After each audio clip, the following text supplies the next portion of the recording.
there is a phenomenon that calls the very nature of reality into question. Thousands of people vividly remember things that never actually happened. This isn't about forgetting a name or mixing up minor details. These are collective, detailed memories of entire events that simply do not exist in our history. We call this the Mandela Effect.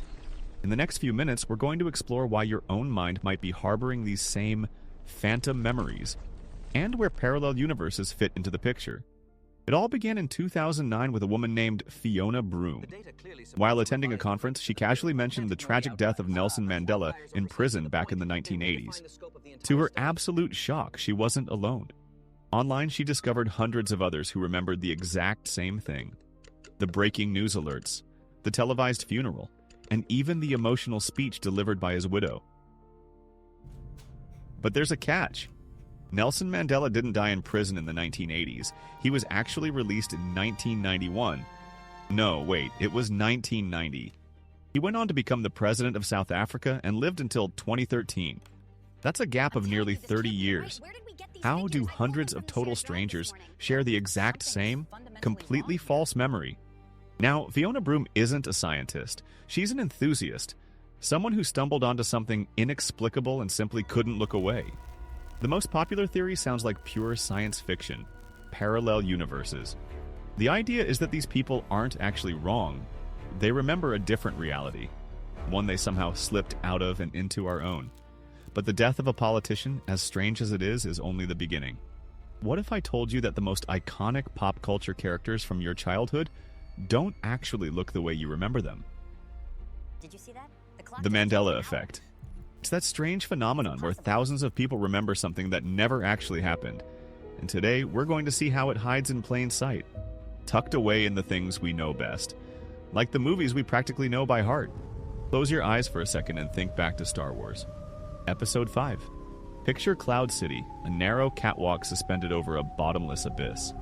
Luke Skywalker has just lost his hand. Darth Vader looms over him, a dark silhouette against the howling wind, as he delivers what might be the most iconic line in cinematic history. Say it to yourself. You ready? Luke, I am your father. We all know the line. It's on t-shirts, it's all over the internet, and it's been parodied hundreds of times. There's just one problem. Vader never actually said it. Wait, seriously? Go back and watch the scene. As Luke screams in desperation, "You killed my father," Vader simply responds, "No, I am your father."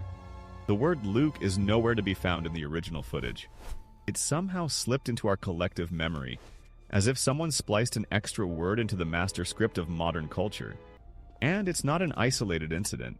In The Silence of the Lambs, Hannibal Lecter never says, "Hello, Clarice." When they first meet, his greeting is a cold, clinical, "Good morning." But it's easy to mix up dialogue. What about the images we've looked at since childhood?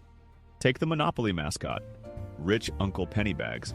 The top hat, the tuxedo, the mustache, and of course the monocle. Right? Wrong. He never wore a monocle. Not on a single box and not on a single card in the entire history of the game. Our brains just build it in, painting on that aristocratic detail all by themselves. Or consider this. Pikachu. Bright yellow, rosy cheeks, black-tipped ears, and that iconic lightning bolt tail. You remember the black stripe at the very tip of that tail, don't you? I did too. But go ahead, look at any official image. His tail is solid yellow. Aside from his ears, there are no black markings at all. That black tip on Pikachu's tail doesn't exist. It never has. Maybe you think this is just a quirk of pop culture. So, let's look at a massive historical moment. December 31st, 1999. An entire nation is glued to their television screens as Boris Yeltsin delivers his farewell address. During the speech, he supposedly utters the line that would define an entire era. "I'm tired and I'm leaving." But here's the thing, he never actually said it. Well, okay, that's not entirely true. He did say, "I am leaving." But the full sentence was actually, "I am leaving. I have done everything I could." The word tired is a phantom, a piece of dialogue we collectively projected onto him simply because back then he looked exhausted. Or go back even further. The Cold War is at its peak, a high-stakes session of the United Nations. A furious Nikita Khrushchev rips off his shoe and starts pounding it against the podium, screaming that he'll show the West what's what. It's an iconic image etched into the world's history books. Except, it never happened. Khrushchev was certainly livid that day, and he definitely shook his fists in rage. But he never actually banged his shoe. There's even a famous photoshopped image that helped cement this legend in the public's mind. Two entirely separate events, a threat made in Moscow and a speech delivered in New York City, fused together in our collective memory to create one vivid but entirely fictional scene. The deeper you look, the more of these glitches you find. We remember Darth Vader saying, "Luke, I am your father." But go back and watch the film. The line is actually, "No, I am your father." We picture the evil queen in Snow White leaning into her glass and saying, "Mirror, mirror on the wall." But the real line, it's "Magic mirror on the wall." Even the famous slogan of Karl Marx is slightly different than the one we've repeated for decades. It wasn't just a call for the workers of the world to unite. The original phrasing was closer to connect or combine. Tiny details, minute word choices, small shifts that change everything. Quotes, characters, and historical events. It's easy to write them all off as simple inattention or lapse in memory. But what if this effect reaches much deeper, into the objects we encounter every day, into the very fabric of our reality, and even into movies that never actually existed? We can chalk up misquoted lines and misspelled names to simple carelessness. But what do we do with things that simply never existed? This is the next level of the Mandela Effect. A place where collective memory doesn't just smudge the details, it conjures entire objects out of thin air. And it starts with something small, something sitting in your pocket right now. Think about your standard emoji keyboard. You almost certainly remember one specific icon, the robber. He's wearing a striped shirt, a black mask over his eyes, and he's carrying a bulging sack of cash over his shoulder. The quintessential cartoon thief. Thousands of people swear they've used him, but here's the thing, he never existed. Not on any platform, not in any software update. Go ahead, check your phone right now. He's not there. He was never even deleted. He's a digital ghost haunting nothing but our collective memory. It's just like the seahorse emoji, an icon millions of people swear they remember, even though it was never actually part of the official set. But a tiny image on a smartphone screen is one thing. An entire feature film is something else entirely. A movie you watched as a kid. A family comedy from the 1990s. It starred a goofy, bumbling genie played by the American comedian Sinbad. The movie was called Shazam. Today, on internet forums everywhere, tens of thousands of people share detailed memories of this film. They remember the plot.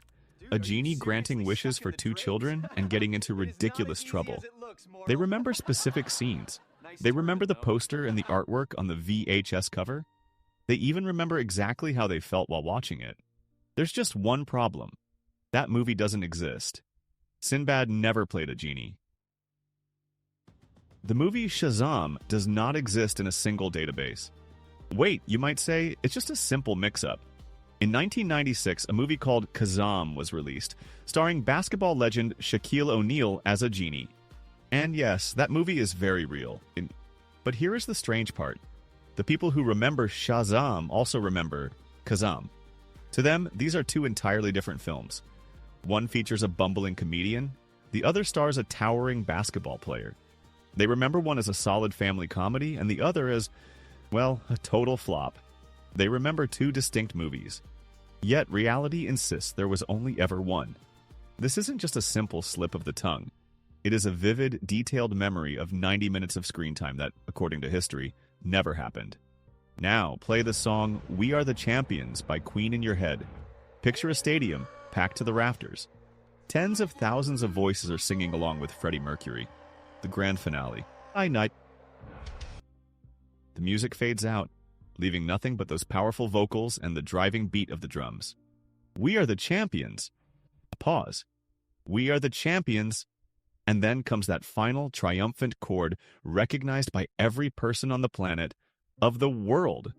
That final belt is the climax. It's the period at the end of the sentence, and without it, the song feels incomplete. I just sang it that way in my head, and I'm willing to bet you did too. But wait, stop right there. Because that ending, it doesn't exist. On the original studio recording from the 1977 album News of the World, the song ends on the word champions. That's it. Full stop. No, of the world. You might hear it on a few live recordings because the crowd naturally finished the line themselves. But in the definitive version, the one played on the radio millions of times, it simply isn't there.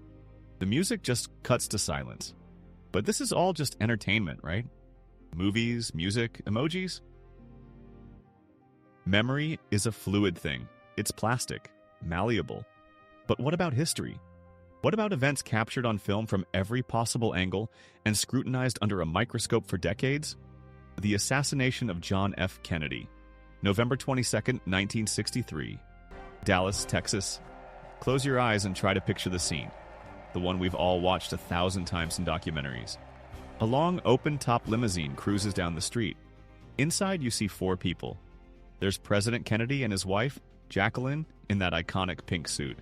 In the seat ahead of them sit the governor of Texas, John Connally, and his wife. 4 people. That is the image burned into the collective memory of millions. But now, take a look at the actual footage. Look at the Zapruder film, or any photograph taken that day. There aren't 4 people in that car. There are 6. The Kennedys, the Connollys, and 2 men up front. The driver and a Secret Service agent. There were always 6 people in that car, in every single frame, without exception. And the vehicle wasn't white, as many seem to remember. It was dark blue, so dark it was almost black. This isn't a matter of interpretation. It's a simple head count. And if our collective memory is wrong about something as basic as the number of people in that limousine, during one of the most documented moments of the 20th century, then what can we actually trust? Once you start noticing one glitch, you begin to see them everywhere. Take C-3PO from Star Wars. He isn't actually all gold. In the original trilogy, his right leg, from the knee down, is silver. Or think of Tinker Bell, using her wand to trace an arch over the Disney castle in the opening sequence. That intro? It never existed. Mickey Mouse never wore suspenders. Those iconic shorts only ever had 2 buttons. And Britney Spears in the Oops, I Did It Again music video. Almost everyone remembers a plaid skirt and a headset mic. In reality, she wore a red latex jumpsuit, and there wasn't a microphone in sight. That famous line, "Elementary, my dear Watson"? Sherlock Holmes never actually said it in the original books. It didn't appear until a 1929 film called The Return of Sherlock Holmes. And "Play It Again, Sam" from Casablanca? The real line is much longer and phrased completely differently. Even the Volkswagen logo is a trick of the mind. The letters F and W don't actually touch. There is a sharp, distinct gap between them. The list goes on forever. We aren't just misremembering words. We misremember how many people were in the car during the president's assassination. We recall entire movies that were never even filmed, and we overlook glaring details in movies we've watched dozens of times. These aren't just quirky errors. This is a systemic glitch in our perception of reality. But what if this failure affects more than just our memories of the past? What if it touches the present? What if it distorts not just our entertainment, but the tragedies we all lived through together? And even our most sacred works of art? We've already seen our memories of cinema, history, and even geography crumble into dust. But you don't need to dig through grainy archives or old tapes to find the most striking example of the Mandela Effect. This one is cast in bronze. Close your eyes for a moment. Picture Roten's masterpiece, The Thinker. How is he sitting? Where is his hand resting? Most of us see the exact same thing. A hunched figure with his fist, or perhaps his palm, pressed firmly against his forehead. It's the universal pose of deep, agonizing reflection. We've seen it 1,000 times in cartoons and parodies. Now, open your eyes. In reality, the thinker's hand isn't touching his forehead at all. It's tucked under his chin. Not his brow, not his temple, his chin. It's a small detail that changes everything. It shifts the entire body language of the piece. We are absolutely certain we remember one of the world's greatest works of art. But what we're actually remembering is a phantom. A popular image that has quietly overwritten the original. And this doesn't just apply to art. Memory distorts even the most profound tragedies. If you ask people when the Space Shuttle Challenger disaster occurred, many will confidently point to 1984. The date feels logical. It echoes the atmosphere of Orwell's famous dystopia. But the shuttle didn't explode in '84. It happened on January 28, 1986. That is a 2-year gap. 2 entire years that have been effectively erased from our collective memory. We see the same pattern with the death of Heath Ledger. Most people are convinced he died during the production of The Dark Knight, unable to handle the psychological toll of playing the Joker. It is a haunting, poetic narrative, but it isn't true. By the time he passed away, filming had been wrapped for months, and he had already spent weeks working on an entirely different movie. Then there is the canonization of Mother Teresa. Many people, even devout Catholics, remember her becoming a saint in the 90s, while she was still alive. In reality, it didn't happen until 2016. That was 19 years after her death, or to be more precise, nearly 20. So what's really going on here? Parallel universes? A glitch in the Matrix? Maybe time travelers nudging the tiny details of our history?